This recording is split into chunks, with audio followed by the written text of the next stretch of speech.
പുഞ്ചിരി എന്ന് കേൾക്കുമ്പോൾ നിങ്ങൾക്ക് ആരെയാണ് ഓർമ്മ വരിക? പല മുഖങ്ങൾ മനസ്സിൽ വരുന്നുണ്ടാകുമല്ലേ?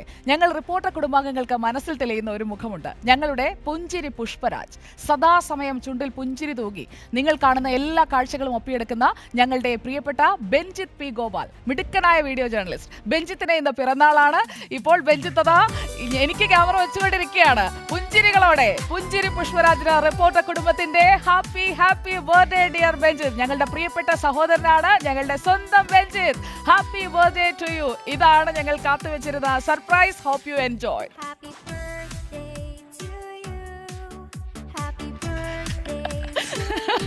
ബെഞ്ചിത്തിന് നാണം വന്നു. ഇതാണ് നമ്മുടെ ബെഞ്ചിത് പി ഗോപാൽ. ഇതുപോലെ ക്യാമറയ്ക്ക് പിന്നിൽ നിൽക്കുന്ന, അണിയറയിൽ നിൽക്കുന്ന ഒരുപാട് ഞങ്ങളുടെ പ്രിയപ്പെട്ടവരുണ്ട്. അവരൊക്കെയാണ് നമ്മുടെ ഓരോ വിഭവവും പ്രേക്ഷകരിലേക്ക് ഇത്രയും നന്നായി എത്തിക്കുന്നത്. അപ്പോൾ ഹാപ്പി ബർത്ത്ഡേ ബെഞ്ചിത്.